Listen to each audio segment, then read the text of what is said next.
Good morning दोस्तों। हम लोग आज कुछ टॉपिक समराइज करेंगे, कुछ ऐसी बातें समराइज जो डोमेस्टिक वायरिंग के लिए इम्पोर्टेंट है। सबसे पहले आपको ये पता होना चाहिए इलेक्ट्रिकल इंस्टॉलेशन को डिफाइन कैसे करेंगे, या आप कह सकते हो किन-किन चीज़ों को इलेक्ट्रिकल इंस्टॉलेशन कहा जाता है। ये चीज़ भी इलेक्ट्रिकल इंस्टॉलेशन है। आपको देख के लग रहा है कि यहाँ पे ये कुछ एमसीबी प्लस ईएलसीबी का कॉम्बिनेशन है, एमसीबी है, मेन स्विच है, फ्यूज़ है। ये भी कुछ इलेक्ट्रिकल इंस्टॉलेशन है, ये भी है और ये भी है।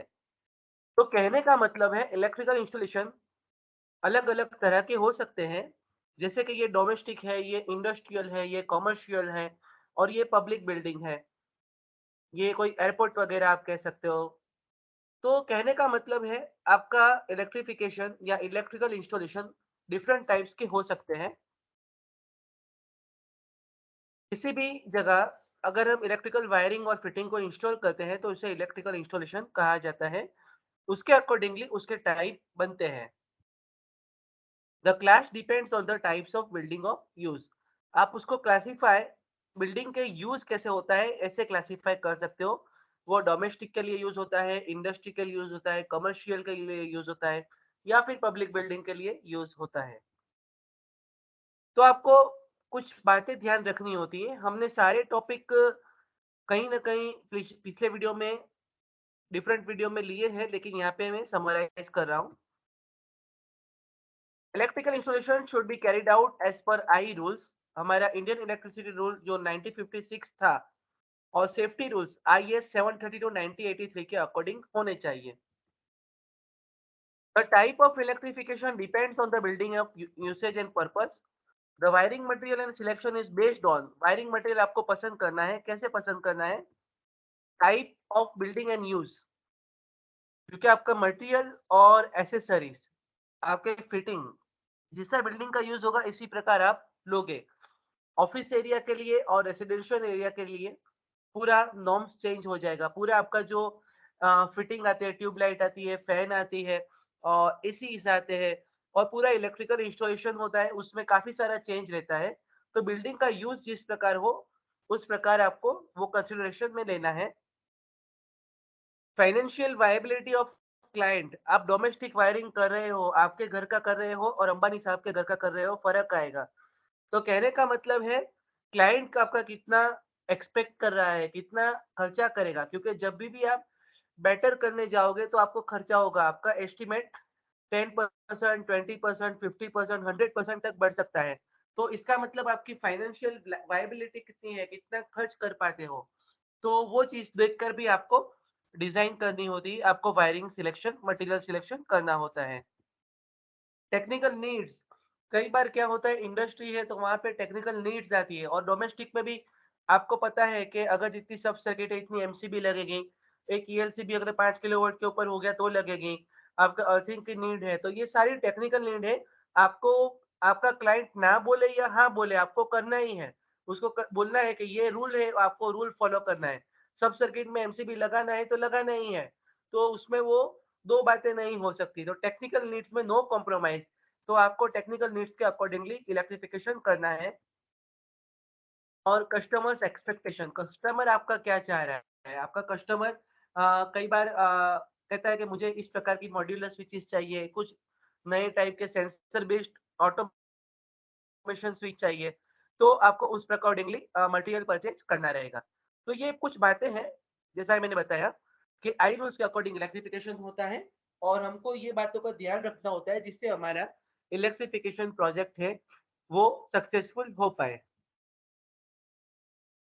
जनरल रिक्वायरमेंट, दोस्तों पिछला जो सिलेबस था उसमें यह टॉपिक स्पेसिफिकली लिखा हुआ था और बहुत ही डिटेल में इसका 1 डेढ़ घंटे का वीडियो आप पिछले सिलेबस के इलेक्ट्रिफिकेशन बिल्डिंग कॉम्प्लेक्स में है अवेलेबल ऑलरेडी। आप इसका पूरा वीडियो देख सकते हो, लेकिन यहाँ पे मैं सिर्फ समराइज करूंगा। Electrical installation must be executed as per I rules and prevailing norms. जैसे कि आप किसी जगह काम कर रहे हो, जैसे मल्टी स्टोरीड बिल्डिंग है, तो वहाँ पे आई रूल्स भी लगता है और नेशनल बिल्डिंग कोड भी लगता है। ओएनजीसी का प्रीमाइसेस है तो वहाँ पे उसके रूल लगेंगे। इंडियन रेलवे का प्रीमाइसेस है तो वहाँ पे उसके रूल लगेंगे। कहने का मतलब है जहाँ पे जो प्रीमाइसेस है उसके प्रिवेलिंग नॉर्म्स है, वो नॉर्म्स प्लस आई रूल्स आपको फॉलो करने हैं। और 732 9083 आपका मेन रूल है, जो गाइडलाइन देता है कैसे आपको मटेरियल यूज करना है, कैसा फिटिंग यूज करना है, आपका अप्लायंस किस प्रकार होने हैं। तो इसका अपडेट हुआ था 2019 में। और गुड इलेक्ट्रिकल इंस्टॉलेशन क्या चाहिए उसके लिए, अच्छा सुपरवाइजर चाहिए, अच्छा वायरमैन चाहिए, पूरी टीम बढ़िया आपको चाहिए। तो अच्छे इलेक्ट्रिकल इंस्टॉलेशन के लिए ये रिक्वायरमेंट है। आगे बढ़ते हैं दोस्तों। मैंने जैसा बोला कि जनरल रिक्वायरमेंट मैं यहाँ पे समराइज करूंगा, हर चीज को यहाँ पे मैं डिस्कशन नहीं लूंगा, क्योंकि ये इटसेल्फ ये एक घंटे का टॉपिक है। और मैंने ऑलरेडी पिछली वीडियो में electrification building complex play list है, वहां पे अगर जाओगे तो यूनिट 1 में आपको ये सारी चीजें डिटेल में मिल जाएगी। लेआउट ऑफ वायरिंग, लेआउट यानी ड्राइंग, कहाँ पे फिटिंग है, कितना एरिया है, क्या एरिया है, सारा उसमें से मिल जाएगा। कंडक्टर और उसकी साइज हम नेक्स्ट में अभी थोड़ी देर में ये दोनों टॉपिक देखेंगे। Rating of fitting and appliances, आपके ट्यूबलाइट, फैन, एसी वगैरह का क्या रेटिंग होता है ये भी हम देखेंगे। Joint box and looping system, ये ऑलरेडी मैंने आगे वाले यूनिट में करवा दिया है। वायरिंग सिस्टम किस प्रकार होता है, तो इसकी यहाँ पे डिस्कशन नहीं करेंगे। Reception and distribution of main supply, ये भी ऑलरेडी मैंने आगे आपको करवा दिया है, पिछले वीडियो में आप देख सकते हैं। तो डिस्ट्रीब्यूशन सिस्टम आप वीडियो देखोगे तो वहां पे आपको मिल जाएगा। Arrangement of apparatus on switch board, switch board पे अपार्टस ऑर्गेनाइज वे में होने चाहिए, कहीं कोई एज में से बाहर नहीं निकलना चाहिए, वहां पे ऐसा नहीं होना चाहिए कि वहां पे किसी डैमेज होने के चांसेस रहे, एक स्विचेस दूसरी स्विचेस के कांटेक्ट में आकर कुछ डिफिकल्टी हो, कुछ ऑपरेशन में डिफिकल्टी हो, ऐसा नहीं होना चाहिए। सिंगल फेज सप्लाई सिस्टम के बारे में ऑलरेडी हमने डिस्कस कर लिया है, थ्री फेज फोर वायर के बारे में डिस्कस किया है, सब डिस्ट्रीब्यूशन बोर्ड पिछले वीडियो में ऑलरेडी डिस्कस किया है। नंबर ऑफ सब सर्किट काफी सारा डिस्कस किया है, यहाँ पे हम एक एग्जांपल भी देखेंगे। डाइवर्सिटी का मतलब दोस्तों समझिए, डाइवर्सिटी का नॉर्मल मतलब होता है विविधता, जैसे हमारे देश में डाइवर्सिटी है। तो डाइवर्सिटी का मतलब है कि आप मान लीजिए कि आपके घर में एक ही एसी है, तो उसका यूटिलाइजेशन 100% हुआ, तो डाइवर्सिटी फैक्टर उसका हो गया 100%। और आपका फ्लैट है, वहां पे मान लीजिए एक लिफ्ट है, तो डाइवर्सिटी फैक्टर आपका हो गया 100%। लेकिन अगर मल्टीपल लिफ्ट है तो वहां पे डाइवर्सिटी फैक्टर 40 to 60% होता है। इसका यूज कहाँ होता है दोस्तों, जब अभी भी आप एस्टिमेशन करते हो, तो वहां पे डाइवर्सिटी फैक्टर की वजह से आपको कुछ लोड कम सैंक्शन लेना पड़ता है। फॉर एग्जाम्पल मैं आपको सिंपल एग्जाम्पल दूं, आपके घर में 5 एम्पियर के प्लग मान लीजिए कम से कम 20 या 25 प्लग्स होंगे, आप अगर गिन लीजिए खड़े होके, तो हर घर में छोटे से छोटा मकान होगा, 10 तो 5 एम्पियर के प्लग मिल जाएंगे। लेकिन 10 प्लग किसी एक वक्त में चालू हो, इसकी संभावना बहुत ही कम है। तो उसका डाइवर्सिटी फैक्टर 30 to 40% आएगा। एक वक्त में 30 to 40% ही 5 एम्पियर प्लग हमारे घर में यूज होता है, अदर अनयूज रहते हैं। तो वो लोड वहां पे हम अगर लोड सैंक्शन करेंगे, तो वहां पे हम उसको डाइवर्सिटी फैक्टर के अकॉर्डिंगली उसको कम ले सकते हैं। तो ये कॉन्सेप्ट है डाइवर्सिटी फैक्टर का। तो ये डाइवर्सिटी और डाइवर्सिटी फैक्टर, दूसरा डाइवर्सिटी का ये भी मतलब होता है कि सप्लाई की डाइवर्सिटी, कि आपके मान लीजिए दो तीन जनरेटर है, दो तीन सप्लाई है, तो वहां पे तीनों का अगर कनेक्शन दिया है तो रिलायबिलिटी बना रहेगा और लोड आपका कंटिन्यूअस ऑन रहेगा। एक सप्लाई ऑन हुआ, एक जनरेटर ऑन हुआ, दूसरा जनरेटर पे काम होगा, तो उसको भी कई डाइवर्सिटी कहा जाता है। तो डाइवर्सिटी फैक्टर और सब सर्किट भी कुछ कहीं ना कहीं हम आगे देख चुके हैं। तो दोस्तों ये सारी चीजें हैं, इन चीजों का ध्यान रखना होता है, इनको जनरल रिक्वायरमेंट कहा जाता है। लेकिन आपके नए सिलेबस में ये इतना स्पेसिफिकली इसके ऊपर फोकस नहीं है, कुछ टॉपिक ही लिखे हुए हैं, तो मैं यहाँ पे कुछ ही टॉपिक लूंगा। अदर टॉपिक्स के लिए आपको इलेक्ट्रिफिकेशन बिल्डिंग कॉम्प्लेक्स में जाकर वो वीडियो देखना है, वहां पे आपको डिटेल में मिल जाएगा। लेआउट ऑफ वायरिंग, लेआउट का मतलब होता है कि नॉर्मल ड्राइंग। नॉर्मल ड्राइंग कैसा होता है दोस्तों, कि वहां पे नॉर्मल ड्राइंग में आपको देखने से पता चले, और ड्राइंग को पढ़ने के लिए लिटरेट होना जरूरी नहीं है, आप जरूरी नहीं है आप इंजीनियर हो या एक्स्ट्रा ऑर्डिनरी इंजीनियर हो। ड्राइंग है लेमेन यानी आम आदमी भी पढ़ सकता है। तो ड्राइंग में आपके क्या होता है किस प्रकार का एरिया है जो इलेक्ट्रीफाइड करना है, और उस एरिया में किस प्रकार के अप्लायंसेस है, फिटिंग है वगैरह है, ये सारी चीजें हमको पता चलती है। और उससे काफी सारी चीजें बाहर भी आ सकती है, हम टोटल लोड कैलकुलेट कर सकते हैं, हम नंबर ऑफ सब सर्किट डिफाइन कर सकते हैं, हम मेन स्विच की साइज गिन सकते हैं, हम वायर की लेंथ कैलकुलेट कर सकते हैं। तो काफ़ी सारी चीज़ें लेआउट पे से बाहर निकल के आ सकती है। Wiring should be feasible for inspection for both concealed and unconcealed and also with good appearance. आपका इलेक्ट्रिफिकेशन होगा वो अच्छा दिखना चाहिए, तो लेआउट पे से उसका क्लैरिटी आएगा। अगर आपने बहुत डिस्टेंस कम-कम रख दिया तो बहुत ही कॉम्प्लेक्स हो जाएगा, तो वैसा भी नहीं होना चाहिए। और थ्री फेज़ में हमेशा लोड बैलेंस होना ज़रूरी है, तो ये लोड बैलेंस की बहुत ही इम्पोर्टेंस है। तो थ्री फेज़ अगर आपका लोड है, तो लोड बैलेंस होना ज़रूरी है। ये मैंने सैंपल लेआउट ड्रॉ किया है और इसके रिलेटेड एक डोमेस्टिक वायरिंग का एग्ज़ाम्पल हम नेक्स्ट वीडियो में देखेंगे। अभी आप देखिए, आपको ये देख के इतना पता चलता है कि ये कोई घर है। यहाँ पे ये सिंपल कोई लिविंग रूम है। यहाँ पे ये डाइनिंग रूम है। यहाँ पे ये वॉशरूम एरिया है और ये आपका किचन एरिया है और यहाँ पे 2 बेडरूम है। तो देख के ही आपको पता चल जाता है कि किस प्रकार ये यूज़ होता है। और यहाँ पे आप लोड भी गिन सकते हो, आपको देख के पता चलेगा ये ट्यूबलाइट है, ये फैन है, ये 15 एम्पीयर प्लग के लिए यहाँ पे दिया हुआ है। और यहाँ पे देखिए ये आपका एग्ज़ॉस्ट फैन है, आपका एसी है, तो आपको देख के पता चलेगा कहाँ पे किस प्रकार का लोड है। तो लेआउट है वो सेल्फ एक्सप्लेनेटरी होना चाहिए। देख के किसी को भी पता चल जाए कि वो क्या कहना चाहता है, वहाँ पे कितना लोड है, कहाँ पे लोड का लोकेशन क्या है, कहाँ पे फिटिंग लगेगा, कहाँ पे स्विच बोर्ड आएगा, कहाँ पे डिस्ट्रीब्यूशन बोर्ड आएगा। सारी चीज़ें वहाँ पे देख के क्लियर होनी चाहिए।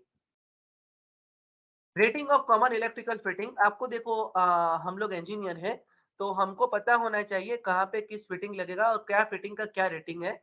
तो rating of appliances and fitting is indicator of power consumption, जिससे आपको लोड पता चल पाए। अगर आपको पावर कंजम्पशन पता है तो लोड आप गिन पाओगे। और एस्टिमेशन ऑफ लोड में आपको बेसिक, कई बार क्या होता है आपको रैंडमली बोल दिया जाता है मुझे यहाँ पे लैंप लगाने हैं, यहाँ पे ट्यूबलाइट लगानी है, यहाँ पे फैन लगाना है, यहाँ पे एसी लगाना है, यहाँ पे 5 एम्पीयर प्लग लगाना है, यहाँ पे 15 एम्पीयर प्लग लगाना है। तो आपको एग्जैक्टली पता होना चाहिए कि किस अप्लायंस का क्या रेटिंग आएगा, तभी भी आप लोड एस्टिमेट कर पाओगे, otherwise it will be difficult. जिससे आप लोड कैलकुलेट करके लोड डिमांड कर पाओगे, जो हमने आगे बताया था। इलेक्ट्रिकल सुपरवाइजर जब इंस्पेक्शन करने कब आएगा, जब आप टेस्ट रिपोर्ट फिल करके आपका कॉन्ट्रैक्टर फिल करेगा। और टेस्ट रिपोर्ट में लोड की डिटेल होती है बेसिकली, कितना लोड लगता है, कितना लोड टोटल जाएगा, कितना लाइटिंग लोड है, कितना पावर लोड है, कितना मोटिव लोड है, सारी चीजें वहां पे आएगी। और इसके अकॉर्डिंगली सैंक्शन हमारा लोड होता है। तो आपको पावर रेटिंग पता होना चाहिए, मुद्दे की बात ये है। तो ये मैंने यहाँ पे समराइज़ किया है। लैंप का जनरली हम कैलकुलेशन में 60 वॉट लेते हैं। ट्यूबलाइट लैंप्स का 60 वॉट, 40 वॉट, अभी अगर नई ट्यूबलाइट है तो उसका हम 28 वॉट, 22 वॉट भी ले सकते हैं। सीलिंग फैन है 1000 वॉट, जो एलईडी प्रकार की ट्यूबलाइट है उसपे कम वोल्टेज रेटिंग जाएगा। बीएलडीसी फैन के 28 वॉट होते हैं। 5 एम्पीयर सॉकेट कहीं भी आए तो 100 वॉट ले लीजिए और 15 एम्पीयर सॉकेट का 1000 वॉट ले लीजिए। तो ये जनरल रेटिंग है। आप अगर कहीं पे आपको स्पेसिफिक रेटिंग नहीं दिए गए हैं, तो आप ये रूटीन कन्वेंशनल रेटिंग आप गिन के लोड गिन सकते हो। एयर कंडीशनर आपका 1.5 टन, वैसे तो 380 वॉट जनरली होता है, लेकिन हम कैलकुलेशन के लिए 1500 वॉट लेते हैं, जिससे हमारा लोड कैलकुलेशन में थोड़ा स्पेस रहे। अभी कंडक्टर की साइज के बारे में देखेंगे दोस्तों। कंडक्टर की साइज कैसे पसंद करना है। एल्यूमीनियम और कॉपर कंडक्टर आपको यूज करने हैं। The size of selected almost double the requirement of to meet future load. मान लीजिए अगर आपका लोड फॉर एग्जांपल आपका एक डोमेस्टिक लोड है और कई भी मान लीजिए इंडस्ट्रियल लोड है, वो मल्टी स्टोरी बिल्डिंग का अगर मान लीजिए 30 एम्पियर लोड कैलकुलेट हुआ, तो आप 60 एम्पियर के अकॉर्डिंगली आपका केबल पसंद करोगे, तो जिससे आपका फ्यूचर लोड डिमांड रहेगा और कहीं पे फ्यूचर लोड एक्सपेंशन होगा तो भी आपको दिक्कत नहीं आएगा। लोड, इसका मतलब मेन जो केबल लगता है उसकी साइज ज्यादा होनी चाहिए, जिससे आपके मेन केबल में कोई एक्सीडेंट के वक्त वो केबल जल ना जाए, क्योंकि उसकी कैपेसिटी ज्यादा है, तो वहां पे दिक्कत ना आए। Conductor should be protected by conduits और शेड, वहां पे शेडिंग और कंडक्टर लेयर के बारे में मैं ऑलरेडी बता चुका हूँ, तो ये सारी चीजें होनी चाहिए। फॉर डोमेस्टिक पर्पस ये थंब रूल है, एक्चुअली रूल है, लेकिन आप जाके मांगोगे कि 1 mm स्क्वायर कॉपर दे दो, तो आपको 1 mm स्क्वायर कॉपर देगा लाइटिंग सब सर्किट में।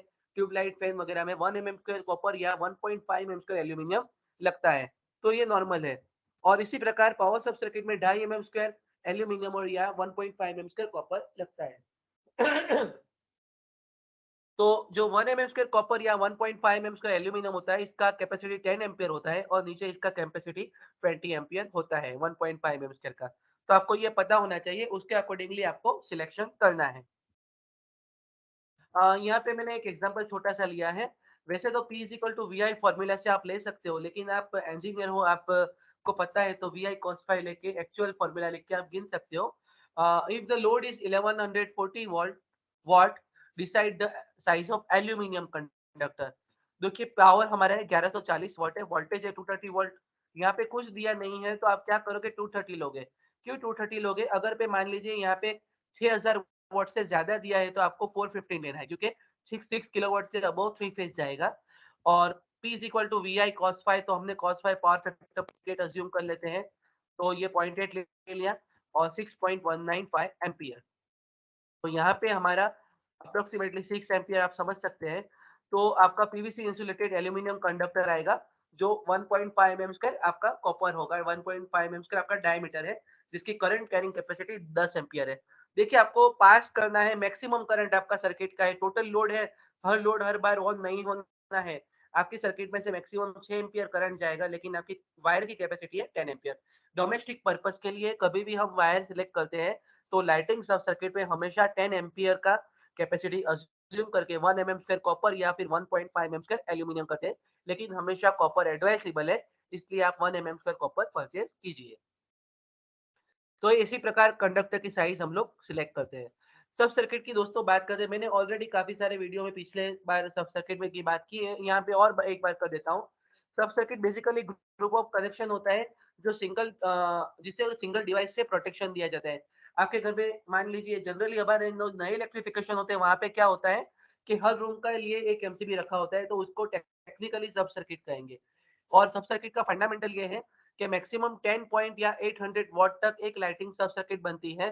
ट्यूबलाइट, फैन, 5 एम्पीयर प्लग, ये सारी चीजें अगर 8 या 10 हो, मैक्सिमम 10, तो वहां पे एक एमसीबी लगता है, उसको लाइटिंग सब सर्किट कहते हैं। फॉर मेकिंग लाइटिंग सब सर्किट, जैसे यहाँ पे बताया मैक्सिमम 10 पॉइंट्स ले सकते हैं। आप 5 पॉइंट की बना सकते हैं, 6 पॉइंट, 8 पॉइंट, 10, लेकिन 11 की आपको नहीं बनाना है। और पावर रेटिंग 800 वोल्ट से ज्यादा का नहीं लेना है। और पावर सब सर्किट के लिए मैक्सिमम 2 पॉइंट लगेंगे। पावर सब सर्किट किसे कहेंगे?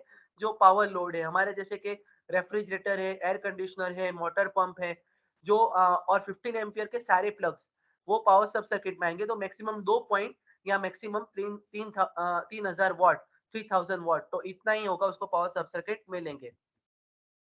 फॉर एग्जांपल यहाँ पे मैंने दिया है कि आपकी तीन स्टोर 3 स्टोरेज की बिल्डिंग है, 3 फ्लोर की। तो यहाँ पे 45 लैंप्स है, 15 फैंस है और 10 5 एम्पियर्स के सॉकेट है। Total load on each floor और सब सर्किट ऑन ईच फ्लोर। तो देखिए रेटिंग हम अज्यूम करेंगे, लैंप्स का 20 वॉट मैंने अज्यूम कर लिया क्योंकि अभी एलईडी चल रहा है, 20 वॉट इनफ है। फैन का 60 वॉट कर लिया। और 5 एम्पियर सॉकेट का 100 वोल्ट आपको लेना ही है। तो टोटल लोड देखिए 45 लैंप, तो 45 multiply by 20, 15 fans 50 multiply by 60 और 10 सॉकेट 10 मल्टीप्लाई बाय 100, तो इसका सम करोगे तो आपको आएगा 2800, 2.8 किलोवाट। तो पहला आंसर आ गया, total load on each floor is 2.8 kilowatt. सब सर्किट देखिए टेक्निकल चीज है, तो अभी हम देखते हैं द ईच फ्लोर बोला है, तो अभी ईच फ्लोर की सब सर्किट देखेंगे। टोटल पॉइंट्स देखते हैं हम लोग। हर फ्लोर पे 45 लैंप है, 15 पंखे हैं और 10 प्लग है, सॉकेट जिसे हम कहेंगे 70 है। तो आइडियली हम डिवाइडेड बाय 8 करते हैं, तो हम क्या करेंगे यहाँ पे इसको 70 को 8 से डिवाइड करेंगे तो ये आएगा करीबन 8.75, तो 9। इसका मतलब टोटल 9 सब सर्किट हम बनाएंगे। ये रूल एज पर रूल है, अगर आपको हर रूम की बनानी है तो कोई मना नहीं करेगा। और यहाँ पे सब सर्किट में 8.1 आया फिर भी आपको 9 ही लेना है, अगर 0.1 भी ऊपर गया तो 9 लेना। तो ये चीज आपको ध्यान रखनी है। और डिवाइड जनरली हम लोग 8 से करते हैं, जिससे थोड़ा सिंप्लीफिकेशन रहे और फ्यूचर एक्सपेंशन के लिए चांसेस रहे।